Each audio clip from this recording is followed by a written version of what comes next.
qué privilegio tan grande el que tenemos de estudiar la palabra. Fíjese que hay países donde es prohibido hablar de la Biblia. Si usted viviera en uno de esos países, bueno, no todos los países comunistas prohíben estudiar la Biblia, pero muchos países comunistas sí prohíben estudiar la Biblia. En Corea del Norte no se puede ser un cristiano muy libremente. En China comunista no se puede ser un cristiano libre. Así que nosotros somos muy privilegiados. Nosotros tenemos la gran bendición de haber nacido en el continente americano. Ustedes saben que el continente americano está compuesto por América del Norte, América del Centro y América del Sur.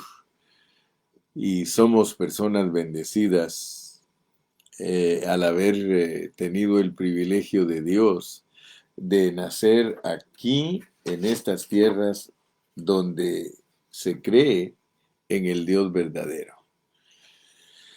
De verdad que Dios se ha venido tratando poco a poco con todo el mundo, desde el mundo antiguo, desde los países del primer mundo, dice, los países del segundo mundo y los países del tercer mundo. No es que nos vean con desprecio cuando hablan de los países del tercer mundo, sino que es la forma secuente conforme Dios ha tratado con todos los habitantes de la tierra. Mundo número uno, mundo número dos, y ahora vino a finalizar aquí a este lado de la tierra, en el continente americano, el último en ser conquistado, porque nosotros somos los que fuimos conquistados, dizque por Cristóbal Colón, por los españoles. Pero gracias a Dios que tenemos este privilegio. Usted dele gracias a Dios que Dios le permitió nacer en estas tierras donde se cree en el Dios verdadero. Si hubiésemos nacido en la India, nos tocaría creer en los animales como dioses. Sí, si hubiésemos nacido allá en la antigüedad en Egipto, tendríamos que adorar también los animales y creer en los dioses de Egipto. Pero no, Dios a nosotros nos dio un privilegio muy grande.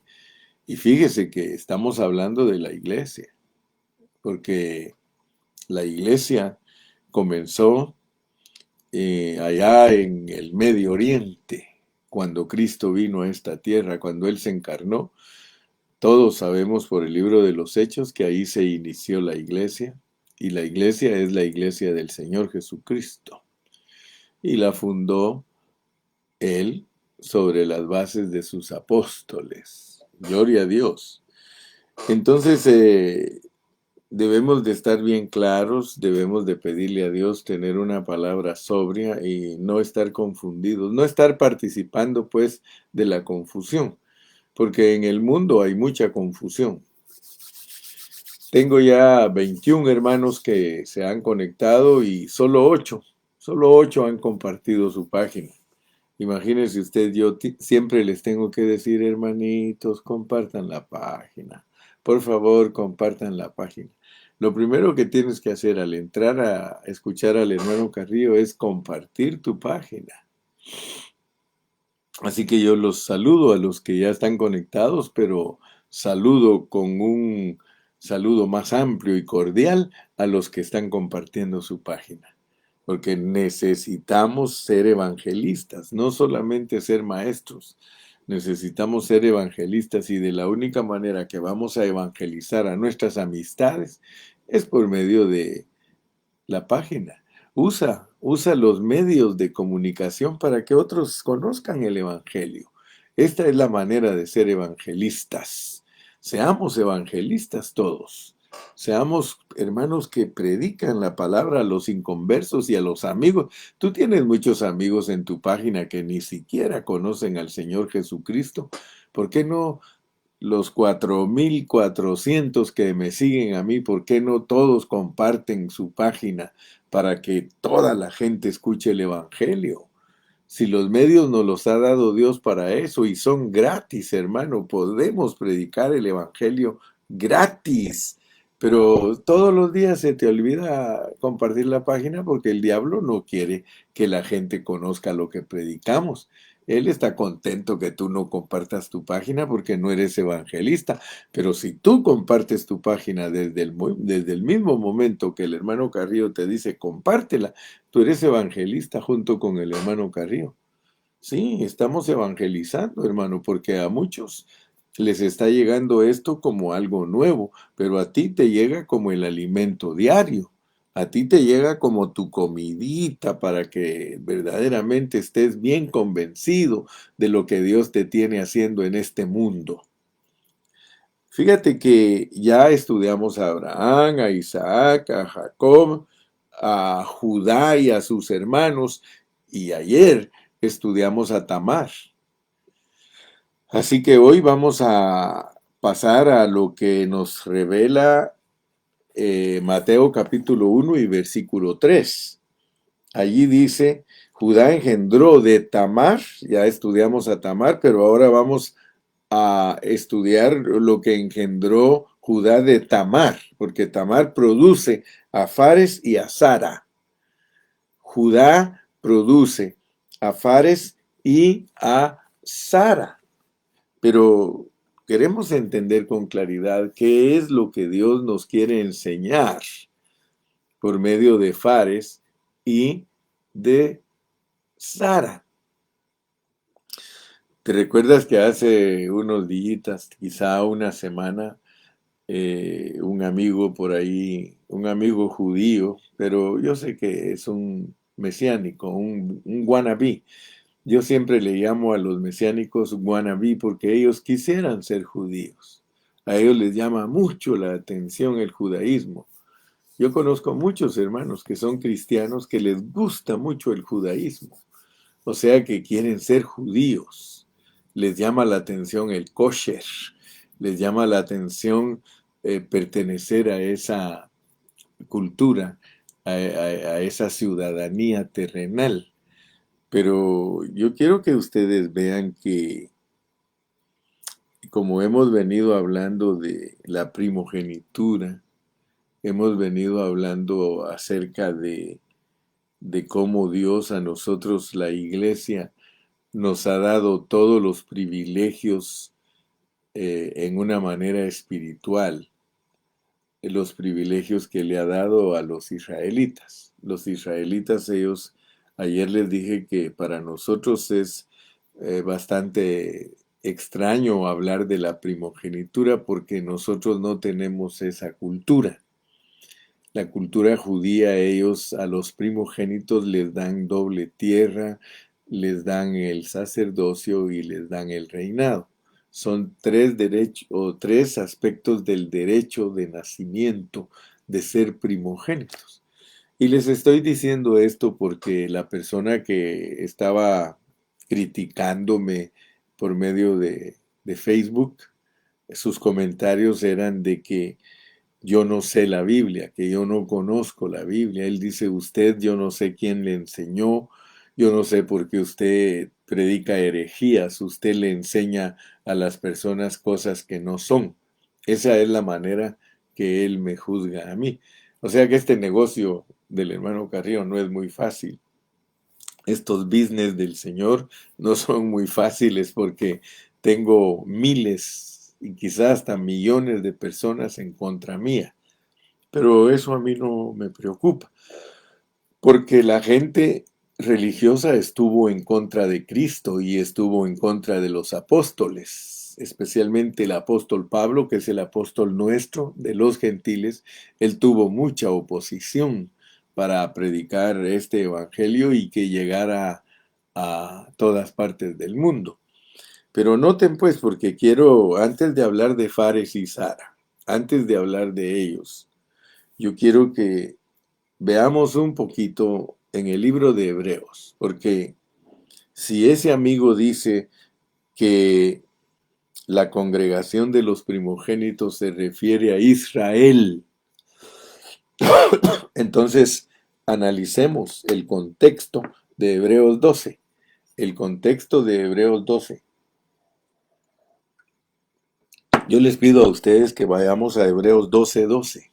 Hebreos 12:12. Y vamos a ver el contraste que hay entre el versículo 12 al 23. Hay un contraste, hay un contexto ahí que analizar, pero quiero que todos ustedes estén bien ubicados, que cualquiera que demande razón de nosotros, nosotros podamos explicar bien la Biblia. Primero que todo, quiero que leamos el 12:23, que dice: a la congregación de los primogénitos, a la congregación de los primogénitos. Pero vamos a ver por qué el versículo 23 menciona la congregación de los primogénitos. Y como nosotros siempre estudiamos la Biblia bajo un contexto, porque hay un contexto y hay un texto. Miren el contexto, por lo cual, dice el versículo 12, por lo cual levantad las manos caídas y las rodillas paralizadas. O sea que está hablando de personas judías que no estaban perseverando en lo que Dios les estaba revelando. La iglesia comenzó judía y Dios le predicó a judíos por medio del apóstol que escribió Hebreos. Les está diciendo que levanten las manos caídas y las rodillas paralizadas. O sea que los judíos se quedaron sin funcionamiento. Ellos no funcionaron a, a favor de la revelación divina del Nuevo Testamento. Ellos estaban tan acostumbrados al Antiguo Testamento que les era difícil aceptar lo que se les estaba revelando, y dice que estaban paralizados. Mire. Ellos con las manos caídas y las rodillas paralizadas. O sea que, dicho en otras palabras, ellos estaban, hermano, enfermos, con parálisis espiritual. Y les dice que hagan sendas derechas para sus pies, para que lo cojo, porque nosotros somos cojos, lo cojo no se salga del camino. O sea que el escritor de Hebreos les está diciendo: ustedes están enfermos, ustedes judíos están enfermos. Y ojalá que los judíos y los mesiánicos entendieran verdaderamente el mensaje como está escrito, porque ellos lo agarran al revés.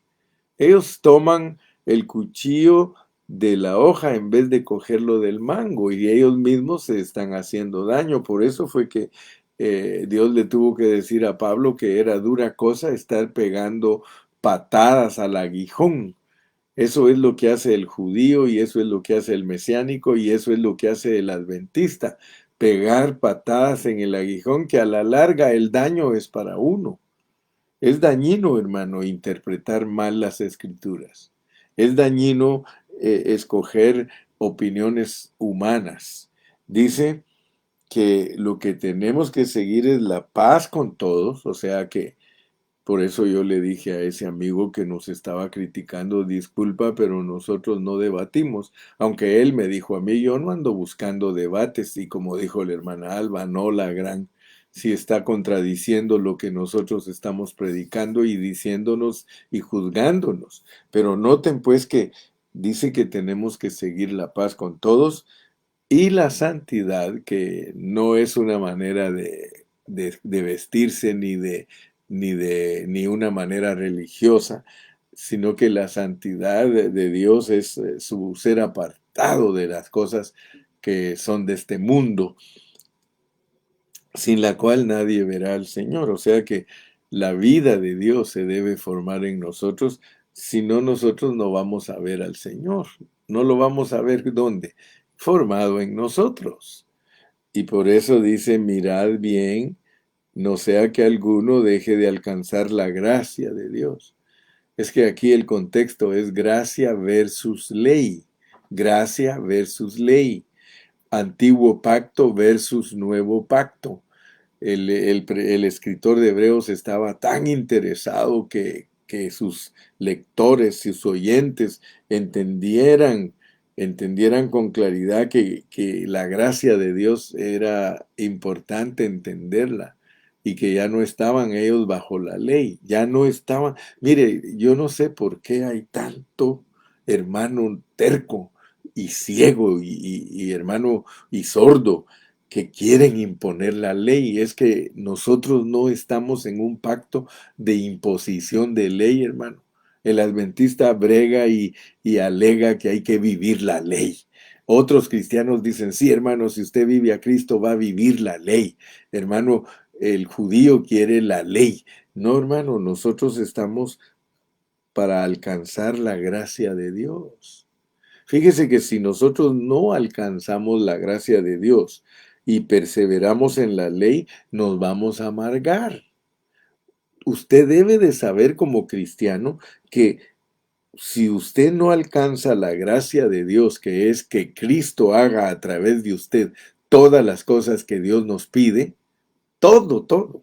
Los 10 mandamientos no se pueden cumplir, hermano, si no es por medio de la gracia. Y es más, los 10 mandamientos están también en el Nuevo Testamento. Solamente que el mandamiento literal del sábado, que es el que como alegan los judíos, ese no es para cumplirlo físicamente. Todos los nueve hay que cumplirlos, pero el 10 en ninguna parte del Nuevo Testamento dice que usted guarde el sábado literal.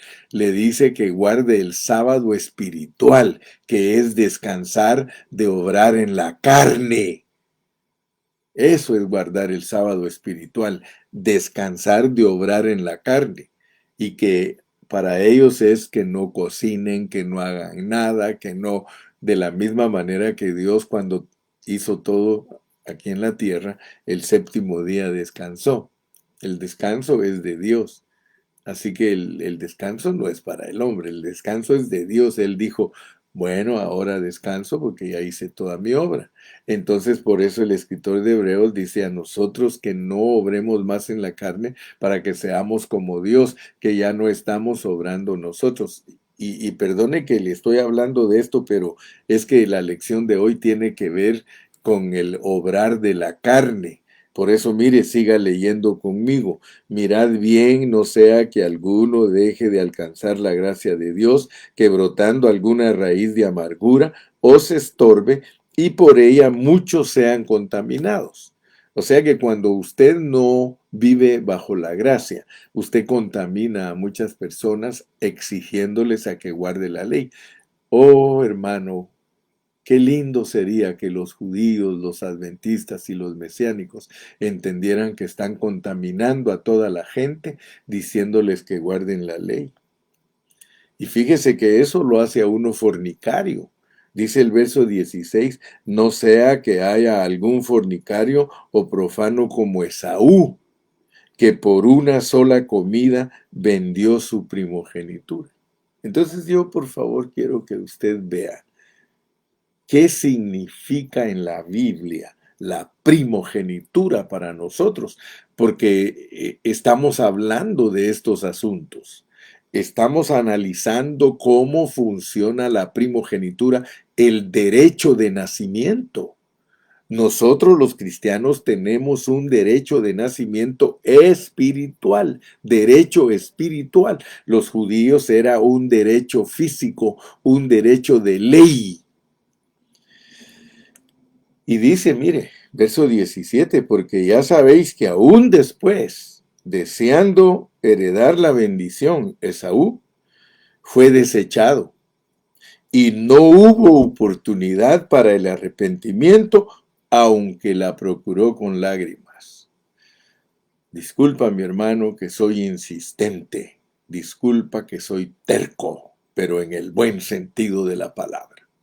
Como me dijo un día Eduardo Amaya, usted lo admiro porque es terco. Hermano, yo soy terco en el buen sentido de la palabra. Vive la gracia, hermano. Vive la gracia. Vivir la gracia no es vivir en desgracia como muchos creen.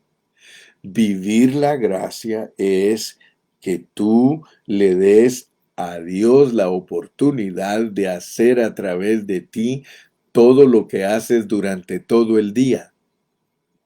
Esa es la gracia.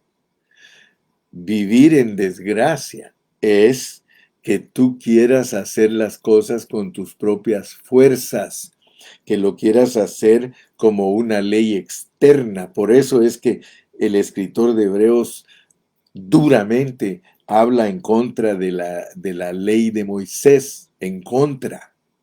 Míralo, dice, porque no os habéis acercado al monte que se podía palpar. Está hablando del monte Sinaí, donde le dieron la ley a Moisés, y que ardía en fuego, a la oscuridad, a las tinieblas y a la tempestad. No, no, no, no, no, tú no te estás acercando a ese monte que se llama Sinaí. No, allí sonaba una trompeta y la voz del que hablaba, dice, la cual los que la oyeron rogaron que no les hablase más, porque no podían soportar lo que se ordenaba. Pues si todos ya sabemos que la ley no la puede vivir ningún hombre. Yo no sé por qué muchos son tercos.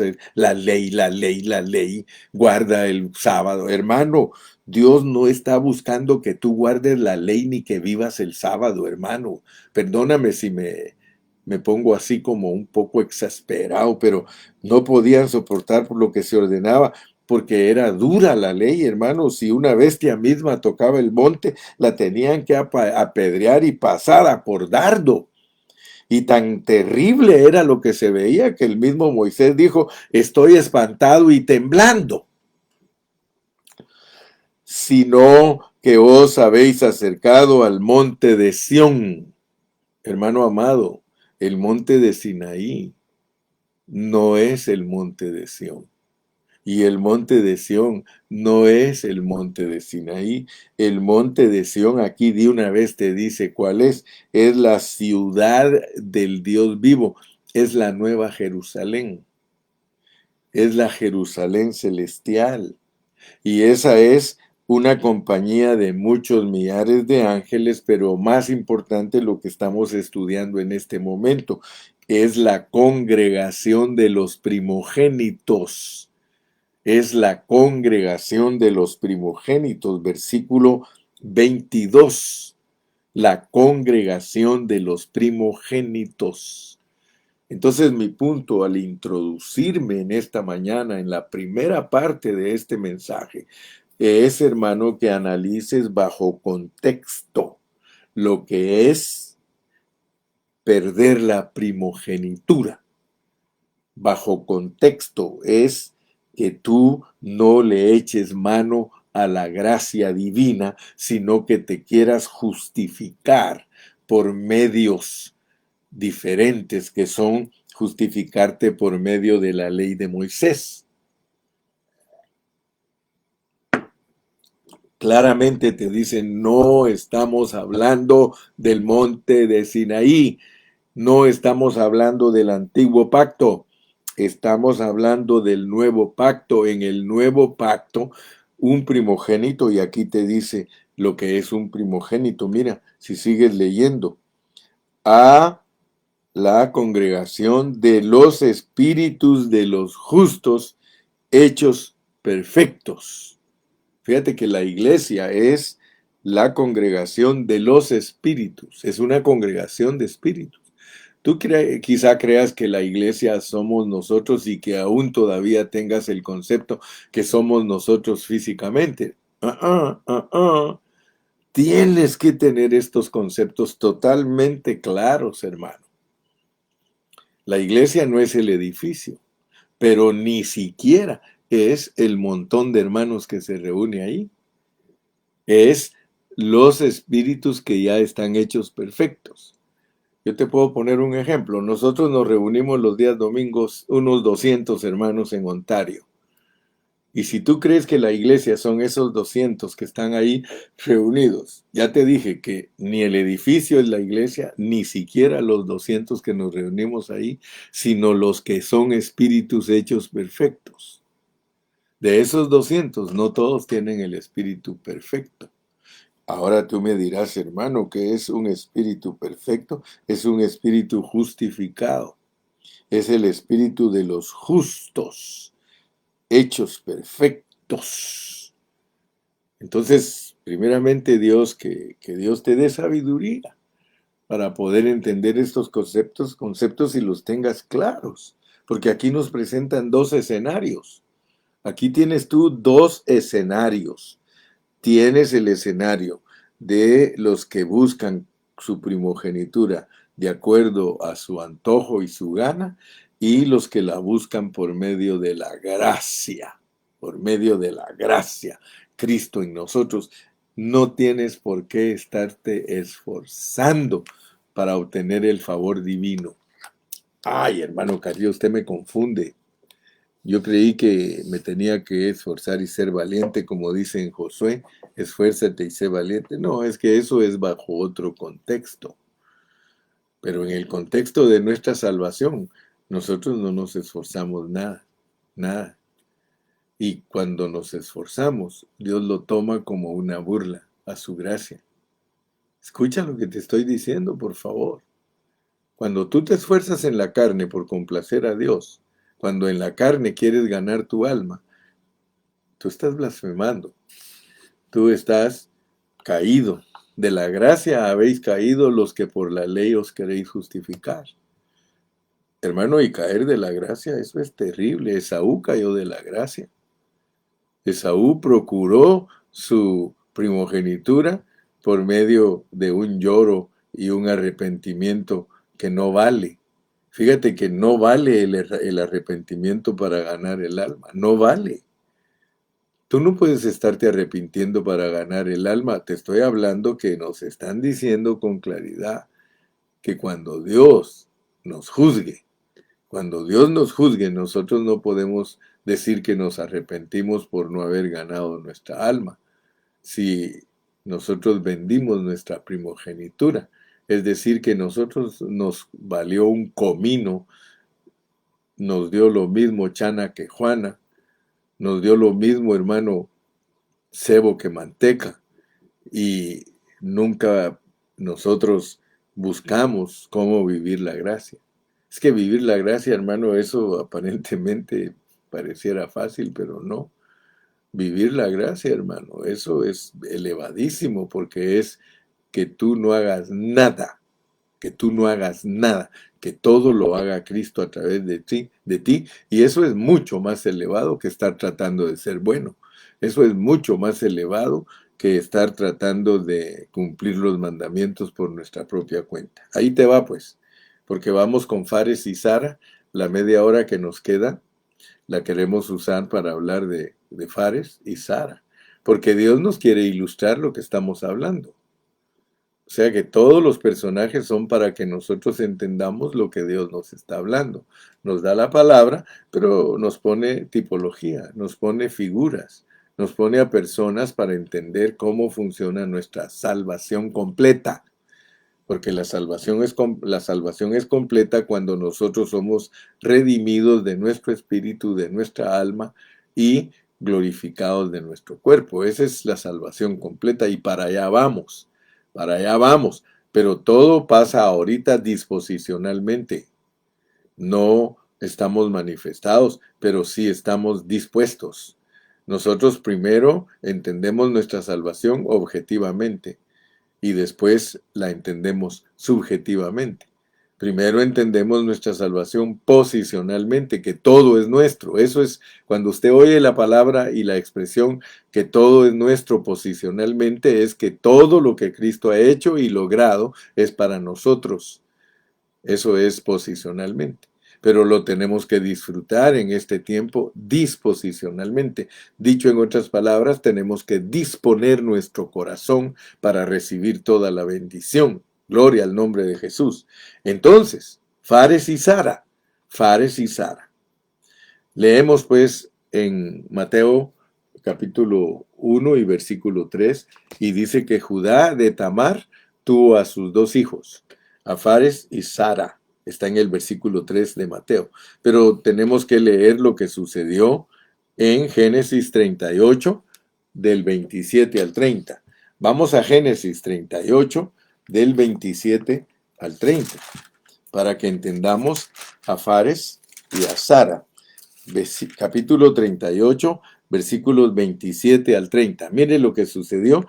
Y no es casualidad que después de que nos hablan de Tamar, nos hablen de Fares y Zara. No es casualidad. Es una secuencia divina. Aleluya. Es el didache de Dios el que vamos a ver ahorita. Dice, y aconteció que al tiempo de dar a luz, he aquí había gemelos en su seno. Sucedió cuando daba a luz que sacó la mano el uno, y la partera tomó y ató a su mano un hilo de grana, diciendo, este salió primero. Pero volviendo él a meter la mano, he aquí salió su hermano. Y ella dijo, ¿qué brecha te has abierto? Y llamó su nombre Fares.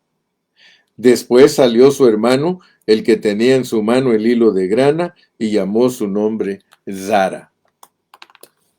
Fíjate pues, porque mi carga al predicar el Evangelio no es que solamente me escuches, sino que me oigas. ¿Qué? Voy a decirlo irónicamente. Qué casualidad que después que nos habla de Tamar, que obtuvo la primogenitura por medios ilegales y que ya entendimos lo que eso significa y que a Dios no le interesan los medios cuando nosotros estamos por ganar a Cristo. Qué casualidad que nos habla de sus dos hijos, de Fares y de Zara, y que nos los ponga en una manera en que soberanamente Dios es el que decide quién nace primero. Fíjate, pues. En el momento de que Tamar dio a luz a sus hijos, porque eran cuatitos, eran gemelos, trató de salir uno de ellos primero, pero no tuvo éxito. Sacó su manita y la partera le puso un hilo de grana indicando que él era el primero en salir. Sin embargo, Fares lo seguía tratando, él seguía tratando de salir antes que su hermano. Así que el postrero se volvió el primero y el primero se volvió el último. La partera se sorprendió y esta es una buena ilustración de cómo ganar el derecho de primogenitura. Fares heredó la primogenitura. El hombre no la puede procurar. O sea que el hombre no es el que da el derecho de nacimiento. Es por el escoger de Dios. En el lado de la madre tenemos una parte de la historia, de que estamos ansiosos de la primogenitura, tratando lo mejor para obtenerla. Pero en el lado del hijo, nosotros tenemos la otra parte de la historia, que aunque tratemos de obtenerla, no depende de nosotros, sino de la soberanía de Dios. Es de hecho un asunto del escoger de Dios, lo cual no tiene nada que ver con nuestro propio esfuerzo. Leámoslo en la Biblia, hermano. Romanos 9:11. Romanos 9:11. Yo aquí tengo mi Biblia para que más atrás ya aparezca mi secretaria poniendo la cita, pero aquí tenemos Romanos 9:11. Romanos 9:11. Les dije que no tengo prisa, ni tú tampoco la tienes que tener. Romanos 9:11, mira lo que dice. Pues no habían aún nacido, ni habían hecho aún ni bien ni mal, para que el propósito de Dios, conforme a la elección, permaneciese. No por las obras, sino por el que llama. Fíjese que aquí el Señor nos habla bien tremendamente, hermano. Bien tremendamente, porque nos está hablando del nacimiento de Jacob y de Esaú.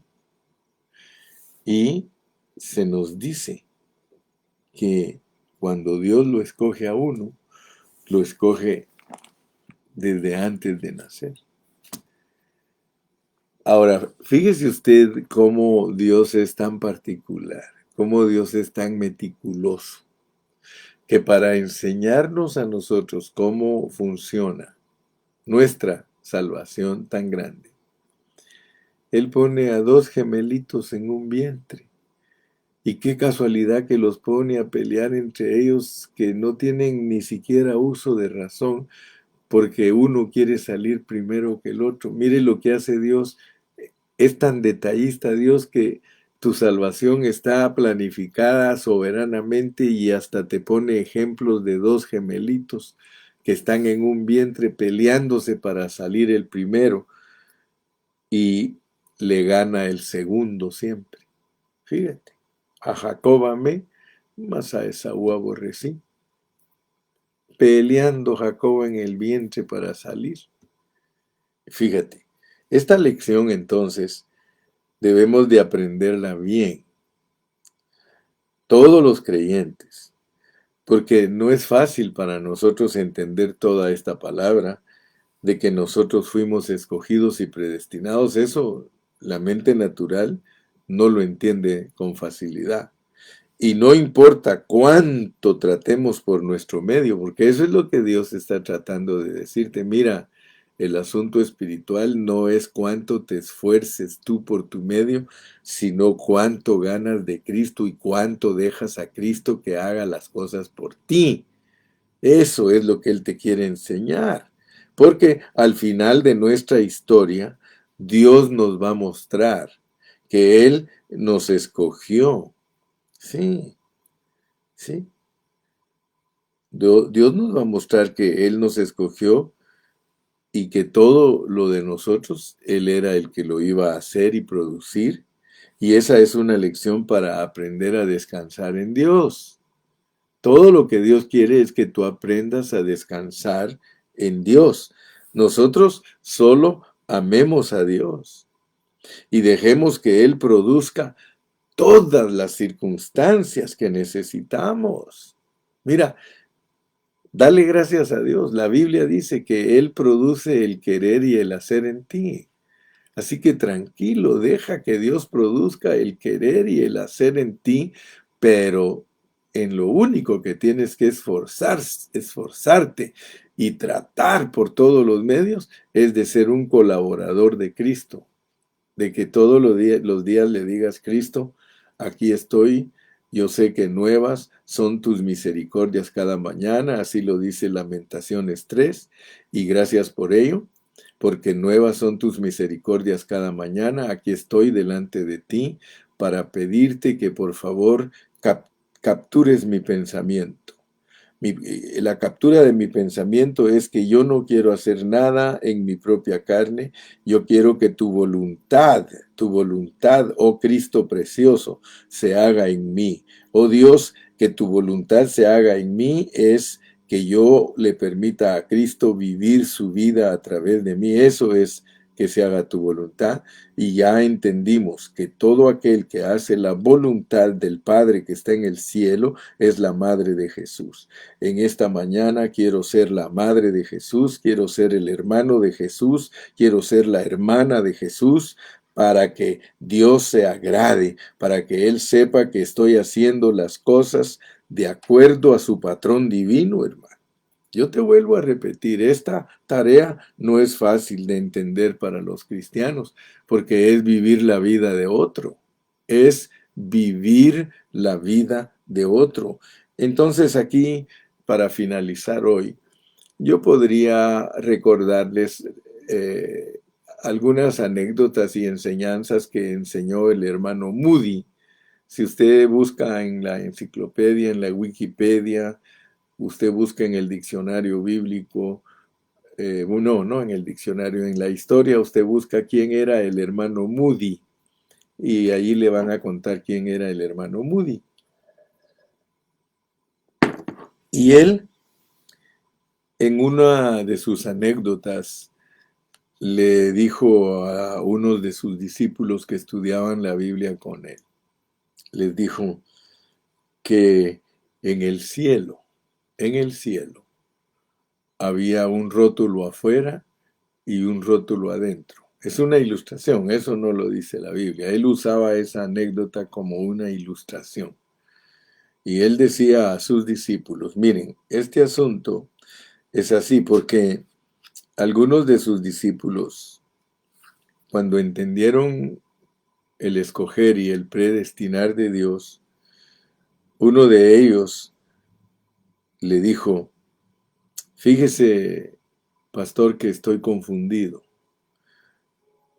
porque resulta que estoy entendiendo lo que es la salvación del creyente por gracia y que fuimos escogidos y predestinados. Entonces tengo miedo de ir a predicar el evangelio a la calle y se salve uno que no es predestinado. Por favor, pastor, ¿me puede explicar cómo es ese asunto?, le decían a Moody. Y Moody usó la ilustración y le dijo, mira, yo te quiero decir que no te preocupes, tú predica el evangelio y ninguno que no es predestinado va a creer. Sí, ninguno. Solo los que son predestinados pueden creer. Por eso él le dijo con un ejemplo práctico, con esos dos rótulos, él le dijo, afuera dice que solo un predestinado y escogido puede entrar. Y adentro dice, bienvenido, escogido y predestinado desde antes de la fundación del mundo. Fíjate, pues, él explicaba así, dice, mira, no hay confusión. En la entrada del cielo dice aquí solo entran los escogidos y predestinados. Si usted no es escogido y predestinado, lo sentimos mucho, usted no puede entrar. ¿Por qué? Porque nunca ha creído ni creerá. Y al entrar allá adentro, ¿va? Dice, bienvenido, escogido y predestinado desde antes de la fundación del mundo. Bueno, esperamos en Dios, ¿verdad? Que Dios nos esté ayudando para entender cómo es que funciona su propósito eterno y tenerlo claro.